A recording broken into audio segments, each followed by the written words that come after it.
Hey folks, I've been up for a few hours and I have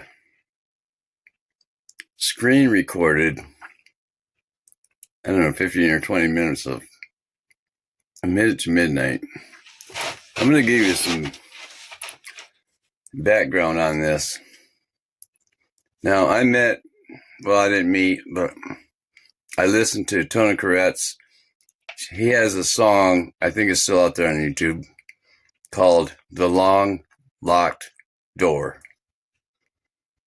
If you search The Long Locked Door, Tony Koretz,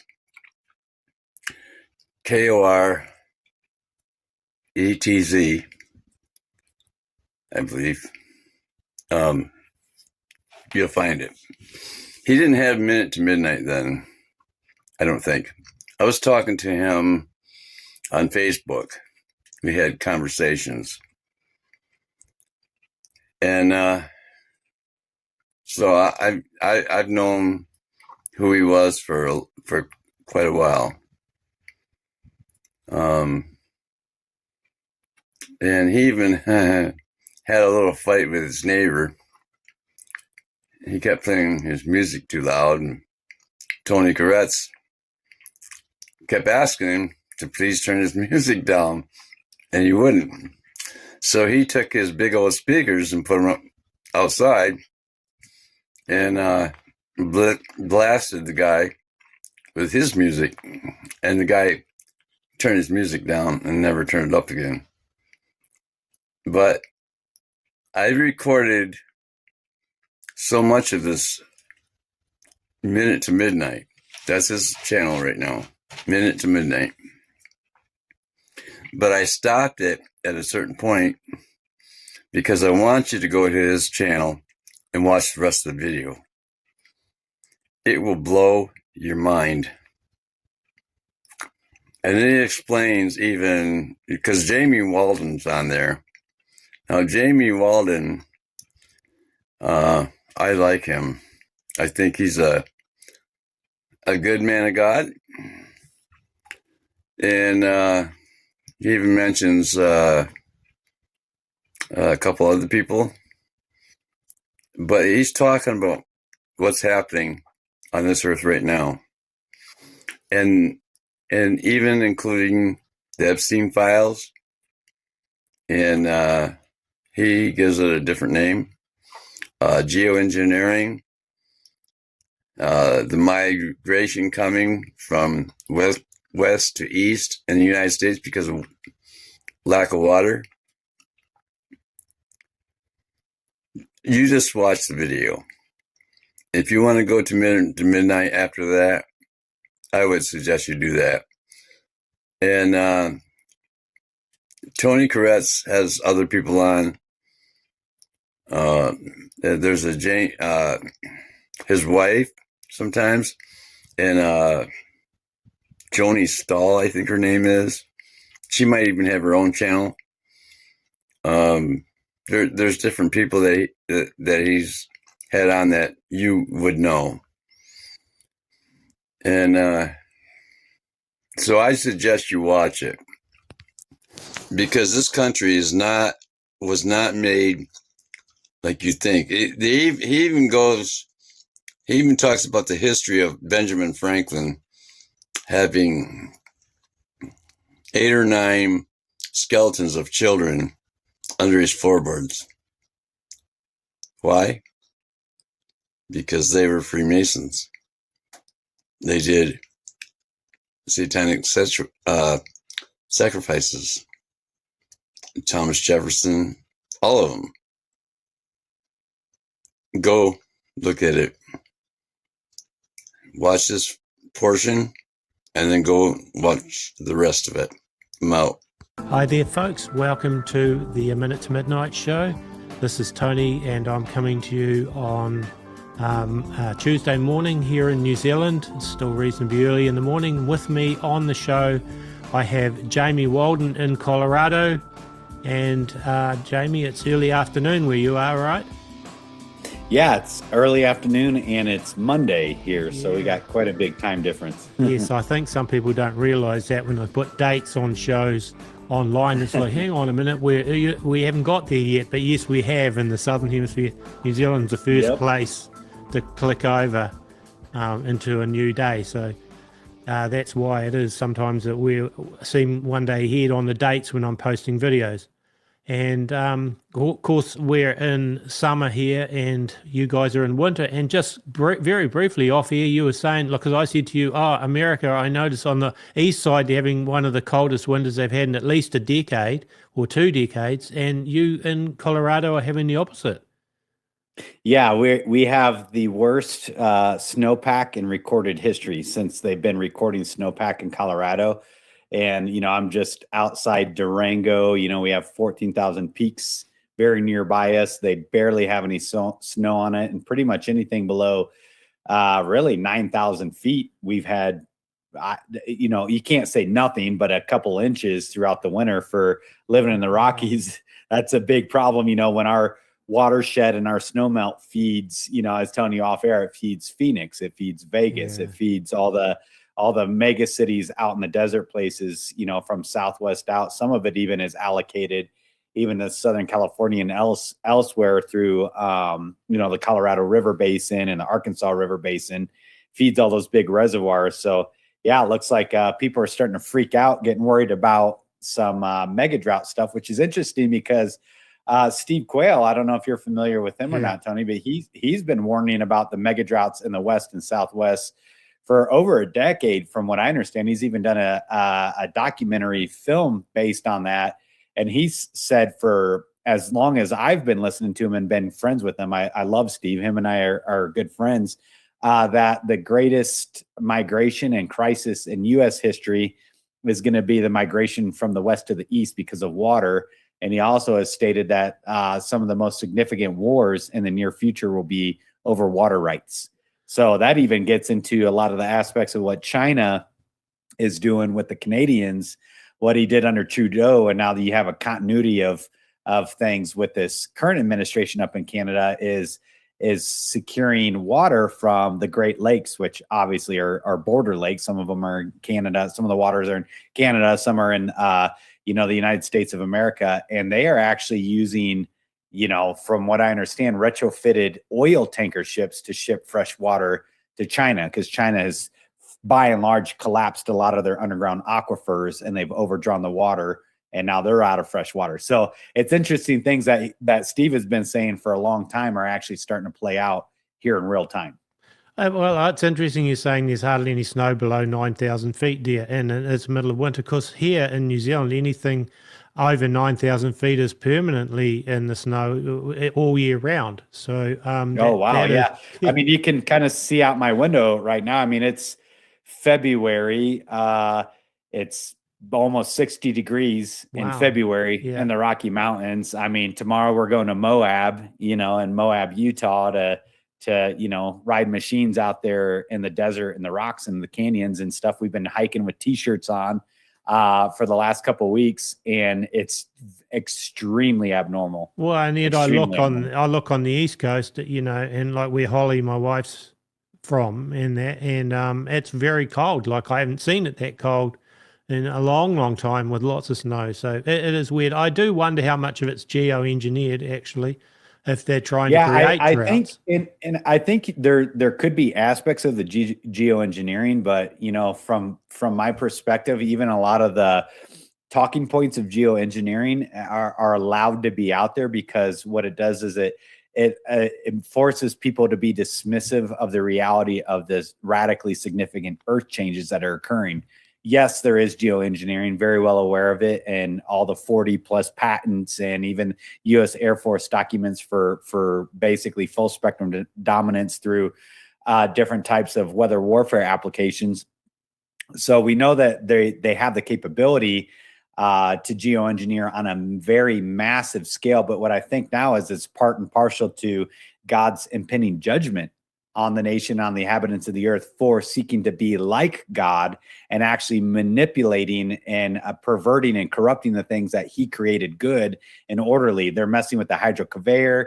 They've messed with the jet stream and everything that goes on with the jet stream and the atmospheric rivers. They've been messing with the areas where they're doing desertification in other areas, and they're losing deluge on other areas that shouldn't have it. So they have this inverting of normal patterns. So say, for instance, here we have 0 snowpack and it's crazy hot. And then the Outer Banks, which all my family's from the Outer Banks in North Carolina, got 2 feet of snow. Yeah. Which shouldn't happen. I mean, they may get a dusting every once in a while, but not 2 feet of snow. And then you have that huge cold snap like you're talking about on the East Coast, and over here we have nothing. But then you have these inverse relationships globally. It's not unique to the United States of America. What's happening in Italy and Greece and even like Sardinia and Cyprus and all and these bigger island countries, they're in full chaos. Spain, chaos. Portugal, chaos. North Africa, chaos. You have a lot of the Arab-based countries, Middle Eastern and North African countries that are having deluges of rain that they can't even explain, and it's destroying infrastructure everywhere. And so if you've ever seen that movie, Geostorm, with Gerard Butler, it's very part and parcel to what's going on right now. It's almost like I don't want to say they've lost control of the weather, because God's sovereign over all things, but because of their willingness to seek to manipulate weather, now it's God's turn to do what only he can do. And also, one of the most significant aspects of the weather phenomenon that are occurring is because it is secondary to a giant space body and to perturbances from space with regards to its effects on the sun and the solar flares and the CMEs and the different things going on with that and other space bodies. And then secondarily, what that does to our magnetopause, our magnetosphere, the hyper heating of the Earth, what the neutrinos do at the core of the Earth, how it affects the speed of the molten core of the Earth. Sorry, flat earthers. If you don't believe in any of this stuff, it's just reality of basic Earth sciences. And so what we're getting is huge pole drift, not flip, but huge pole drift, pole shift occurring at breakneck speed. And a lot of the long-term documented weather patterns and even the geophysics of everything are changes at a breakneck speed. I follow a couple different geophysicists out there and try to listen to things here and there. A couple times a week, I try to tune in and see what they're talking about. And all of them are basically warning that we've broke all the models because the Earth is in a tailspin as far as major changes in crustal plate displacement and the volcanism and the underwater sea volcanoes and that blob, they're calling it this blob over there in the Mediterranean, superheating the water, and methane gas releases, and all these different mechanisms are happening all simultaneously. And they're saying that their modeling by and large now can't account for it anymore.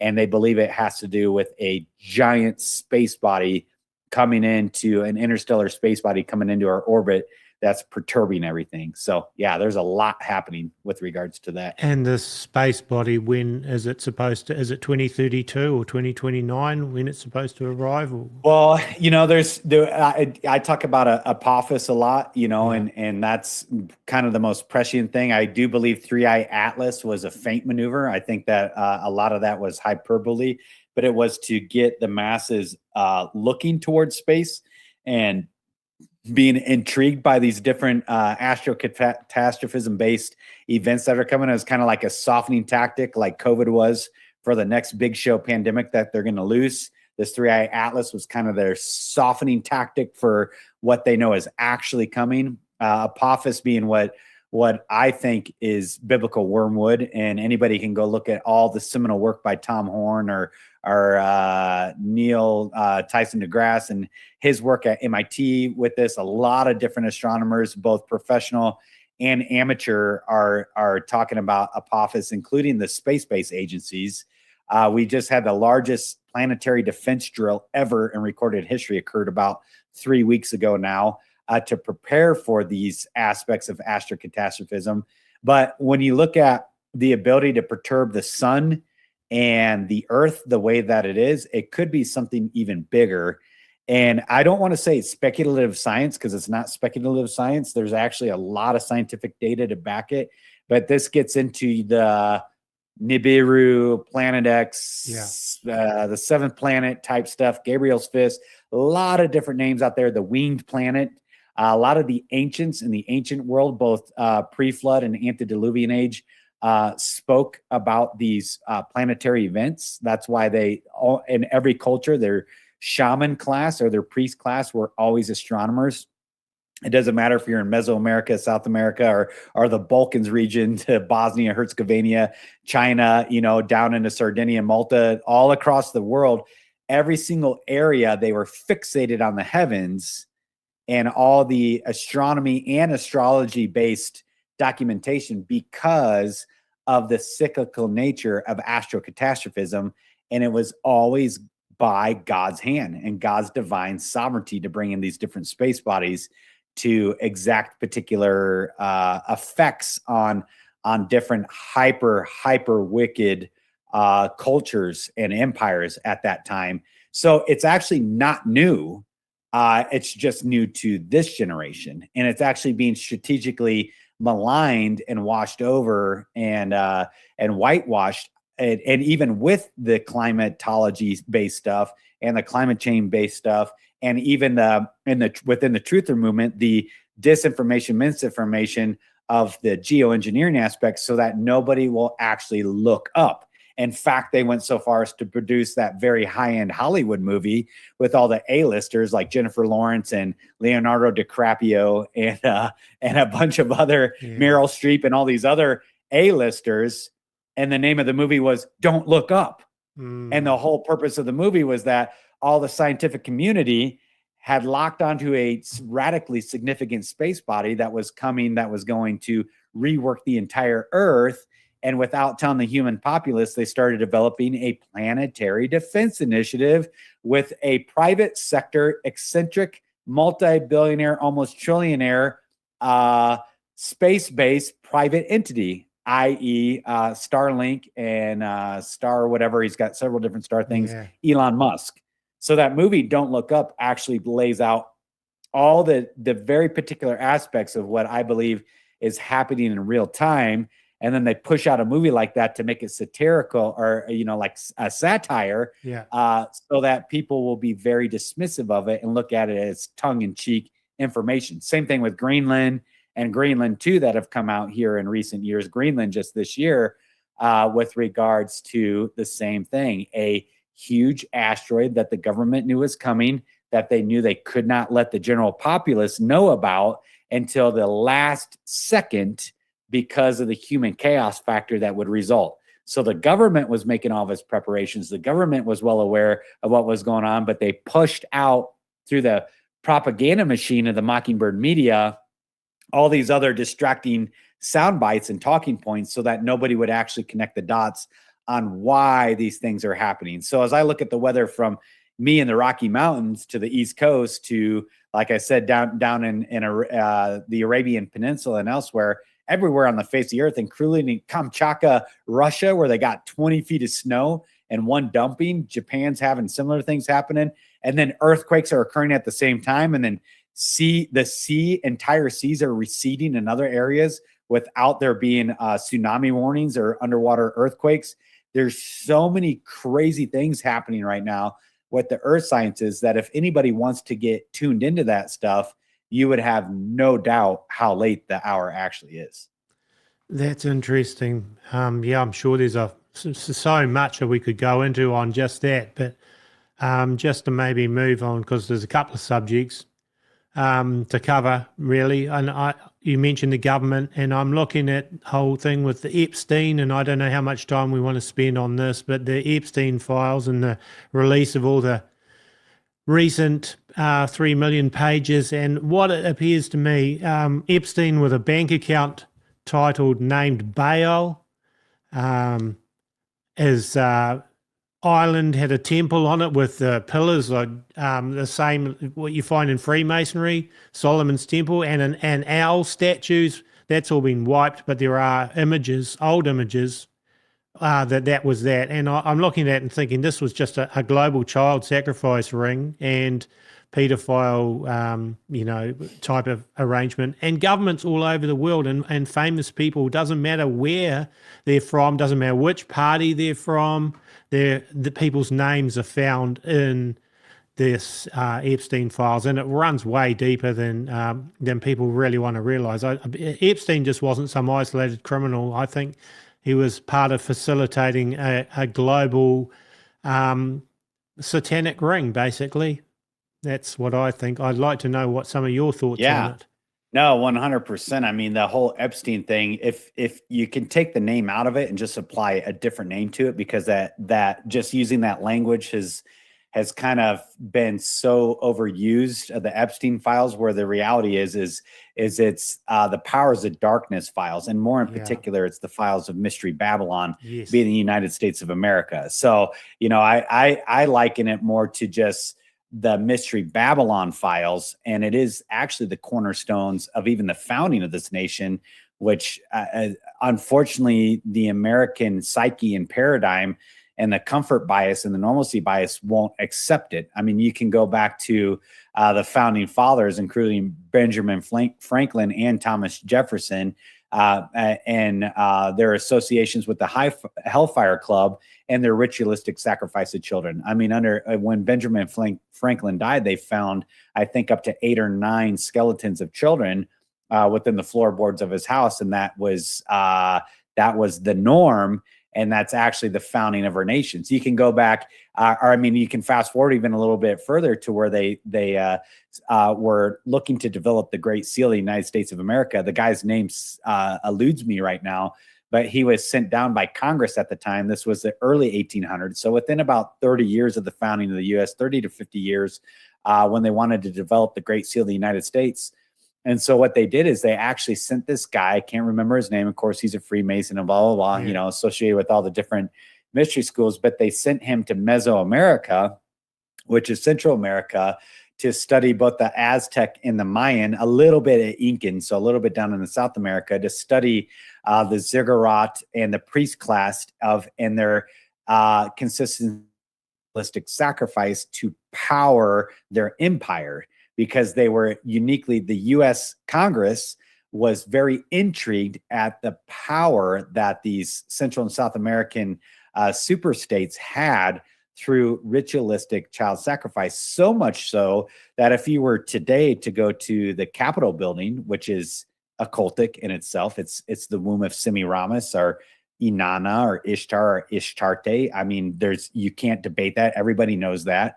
But within the rotunda of the Capitol building is the fresco called the Apotheosis of Washington, and contained within that, within all the other occultic symbols and the 72 pentagrams and the blah, blah, blah, and he's surrounded by the pantheon of the great gods of old and the Cumean Sibyl, which were prophets and prophetesses that dictated certain things. As you will see that they included in this giant fresco, which has no business being a part of what has to do with the founding of the United States of America, is the Mayan calendar and the Mayan gods and the Mayan priest class conducting ritualistic sacrifice. It's in the rotunda. So like that, this is what the United States is founded on. So, I mean, you can go through a lot with regards to Epstein. I mean, the Nickelodeon symbol is an exact replica of Epstein Island. Disneyland and its edifices are replicas of Epstein Island, or vice versa. One of them was started